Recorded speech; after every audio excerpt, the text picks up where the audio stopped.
Bonsoir, chers amis, bonsoir, bonsoir. Assalamu alaikum. Je vous accueille avec joie dans notre moment de partage ce soir. Nous sommes parvenus à la fin de la semaine et je crois que Dieu a été bon avec chacun d'entre nous, qu'il vous a gardé, qu'il vous a protégé et qui nous permet ce soir de pouvoir vivre un moment de soutien, de réconfort autour de la parole. Je vous accueille avec plaisir, avec joie. Je souhaite à tous un très bon sabbat. Que Dieu vous accorde la grâce, que la paix du sabbat soit avec chacun d'entre nous. Que nous puissions, alors que nous commençons le temps de Dieu, cet espace particulier que Dieu met à notre disposition, que nous puissions goûter à la compagnie, à la présence de notre Seigneur et de notre Dieu. Et vous accueillir, quel que soit là où vous êtes connectés, que vous soyez connectés à Dakar, nos amis, les Dakarois, que vous soyez du sud du pays, que vous soyez du nord, du grand nord, que vous soyez sur le bassin africain, que vous soyez du côté de la Réunion, de Tahiti, que vous soyez de la France, des Antilles françaises, Guadeloupe, Martinique, Guyane, que vous soyez d'Haïti, de Montréal ou d'ailleurs. Bienvenue à chacun d'entre vous. Nous allons prier pour commencer ce soir et vraiment dire merci à Dieu pour la vie qu'il nous a accordée pendant. Voulez-vous prier avec moi ce soir, chers amis? Faisons-le. Notre Père et notre Dieu, nous te disons merci pour ton amour. Merci pour ta grâce. Merci pour la vie que tu nous as renouvelée pendant cette semaine. Le sabbat a commencé et nous voulons, Seigneur, te dire merci pour ce que tu fais pour nous. Au moins, s'il a commencé pour nous ici au Sénégal, peut-être que pour les autres, dans de autres fuseaux horaires, ils ont encore quelques heures à attendre, mais quel que soit, Seigneur, nous sommes déjà en disposition pour passer ces 24 heures avec toi. Viens toi-même prendre le contrôle de ce moment, bénis chaque participant, fais du bien à ton peuple et à tes enfants. Je te prie, Seigneur, au nom de Jésus, et pour ta gloire. Amen. Mes chers amis, nous sommes déjà parvenus, vous le comprenez bien, à la fin de cette semaine. Mais nous sommes aussi dans notre cheminement des 100 jours de prière parvenus au 92e jour.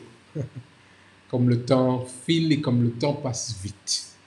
92 jours où nous avons voulu cheminer avec notre Seigneur pour nous rapprocher de lui, pour être plus près de lui et surtout pour pouvoir le permettre de pouvoir nous apprendre à dépendre de lui.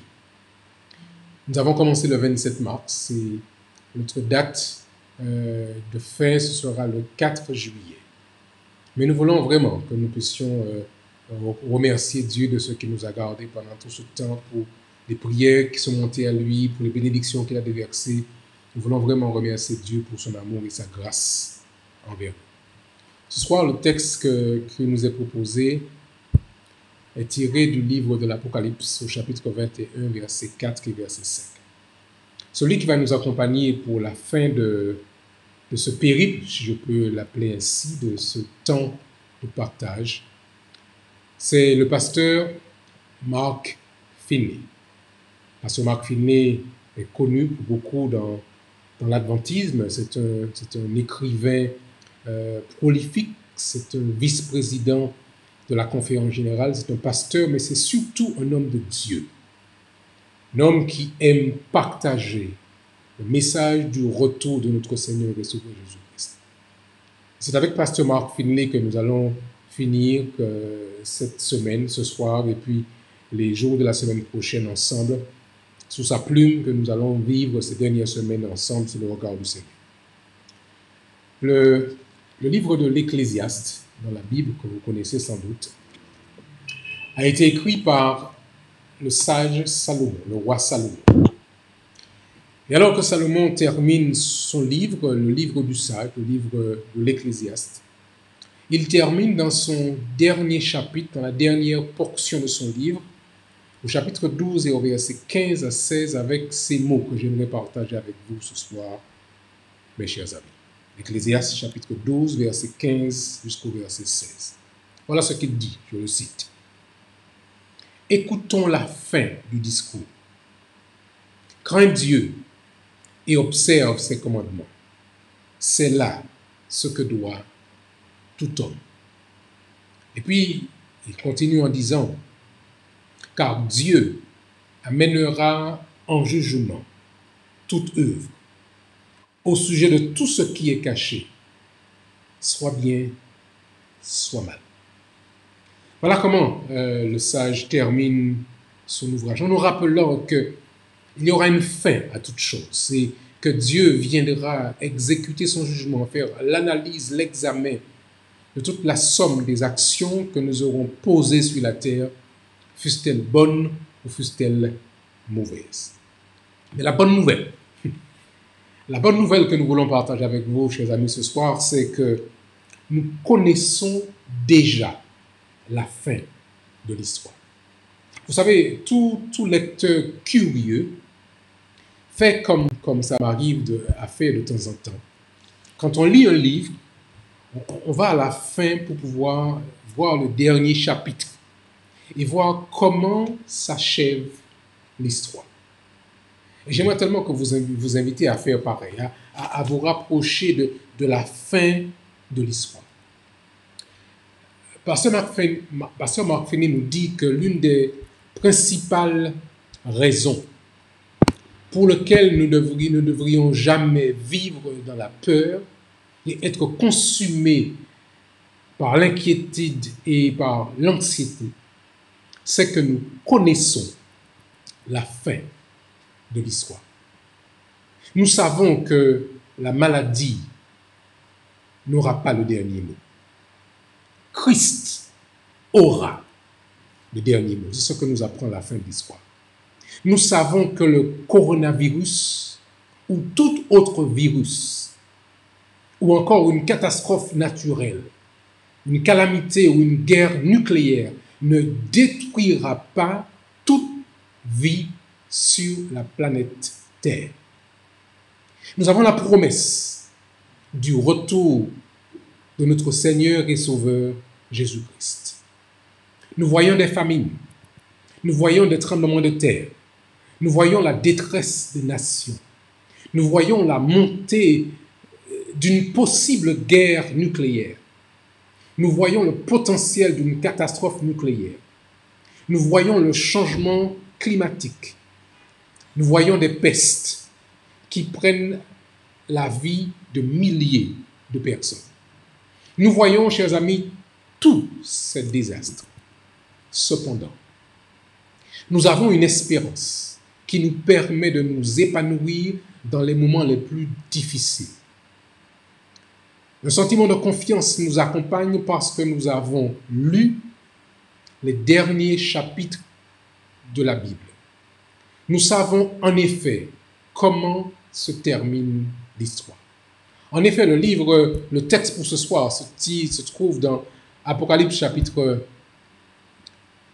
21 et les versets 4 et verset 5. Et voilà ce que déclare Jean dans ce livre que je voudrais vous inviter à lire avec moi ce soir. Apocalypse de Jean, chapitre 21, versets 4 et verset 5.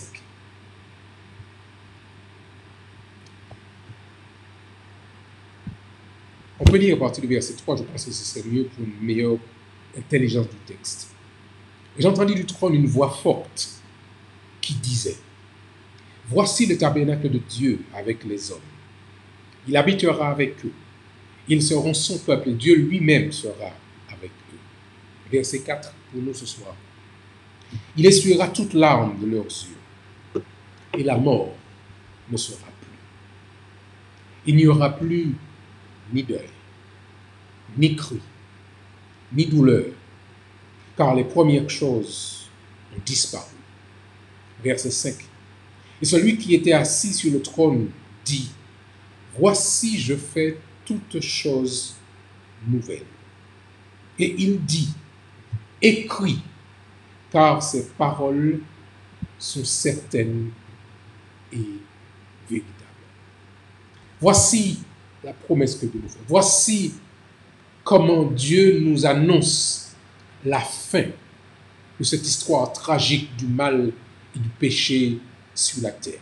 Écris, car ces paroles sont certaines et véritables. Les premières choses ont disparu.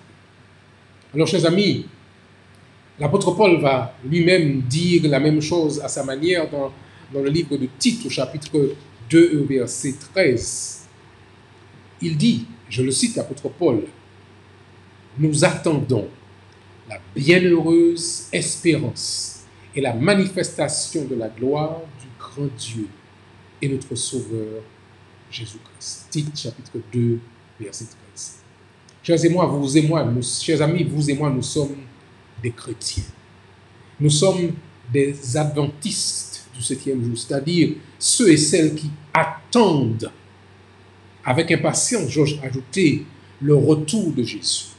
Et ceux qui s'arrêtent le 7e jour pour l'adorer et reconnaître qu'il est le créateur du ciel et de la terre. Nous n'avons pas oublié notre héritage. Le Christ revient. Le Christ, chers amis, revient bientôt. Si un jour, nous perdons de vue la venue de Jésus-Christ, nous perdons notre espérance.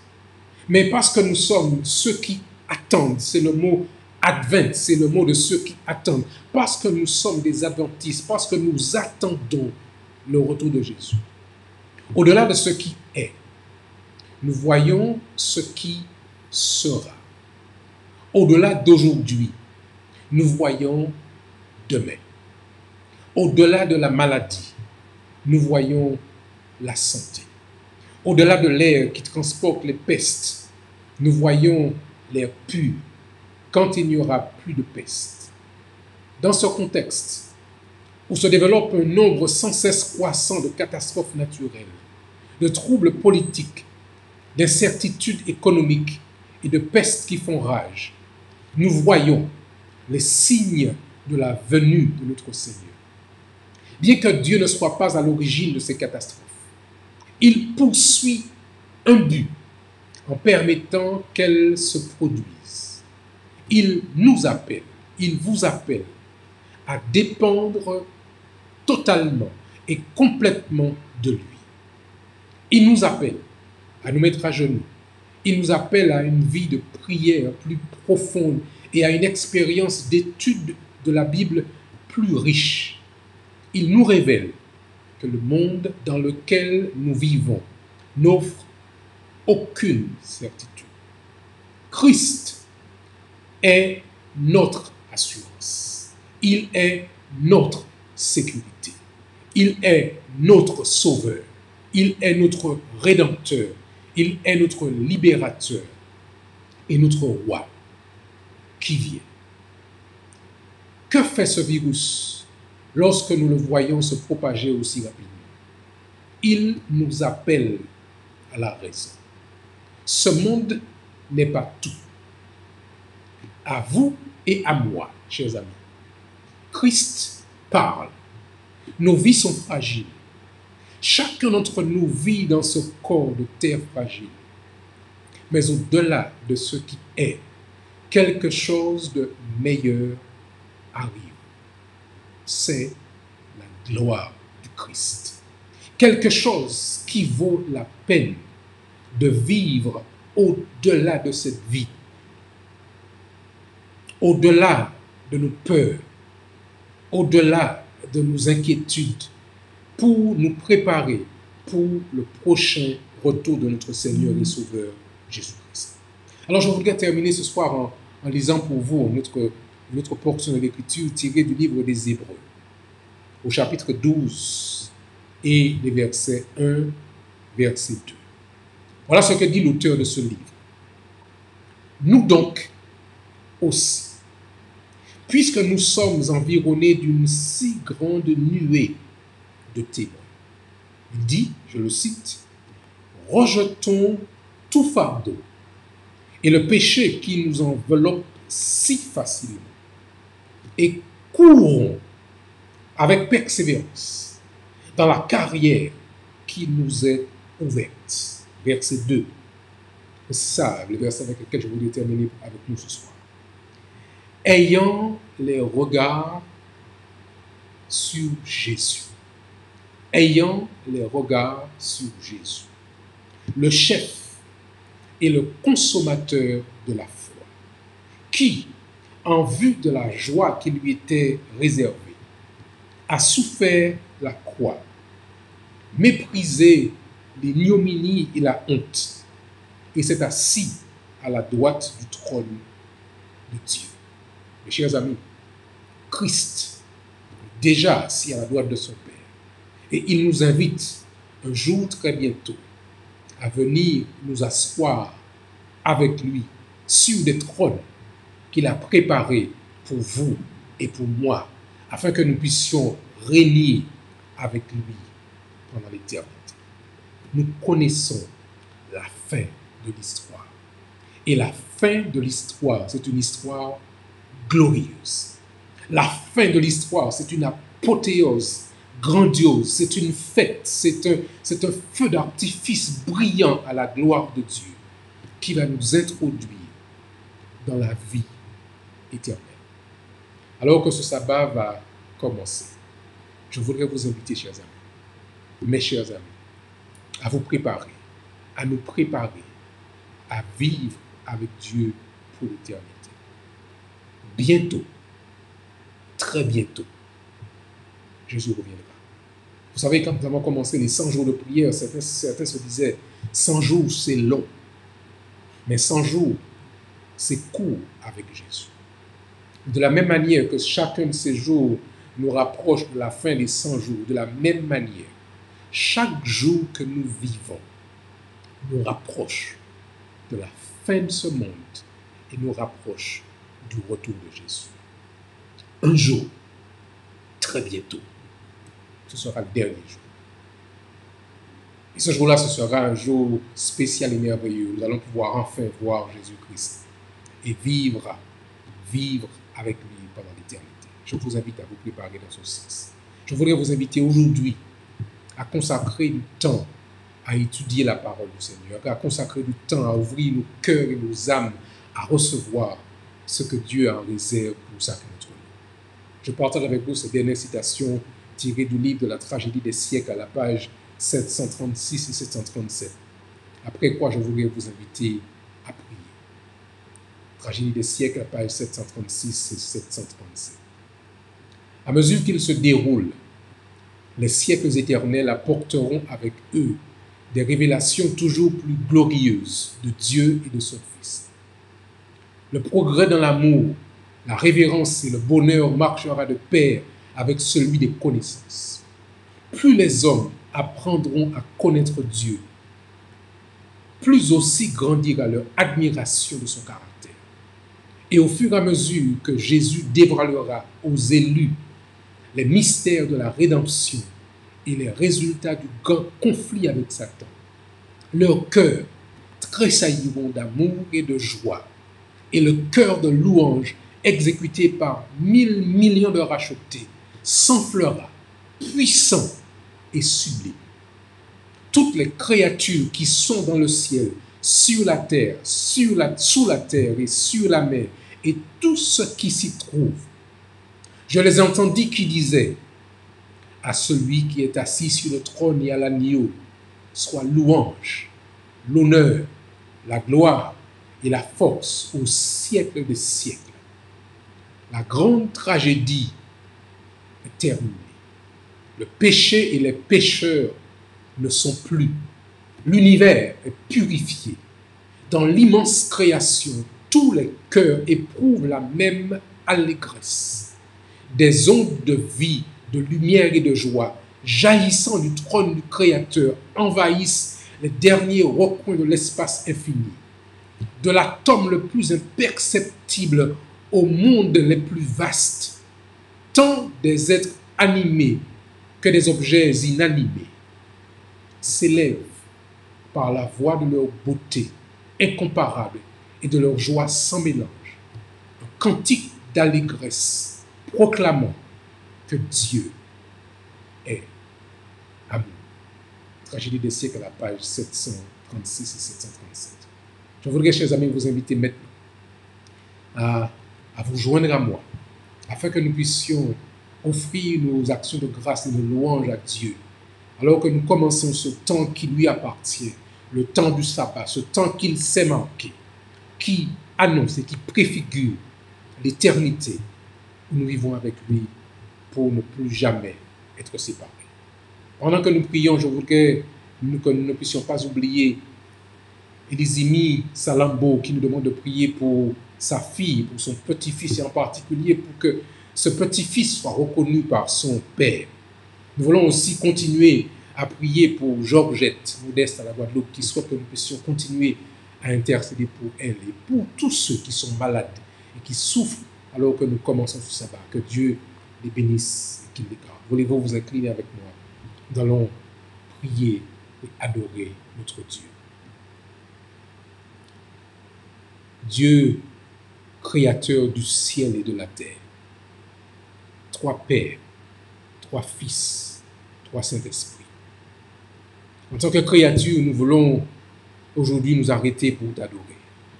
Nous voulons te glorifier et te dire combien nous sommes reconnaissants de la vie que tu nous donnes, mais surtout de ce plan merveilleux que tu as mis en place pour nous racheter de la mort, du péché et de toutes ses conséquences.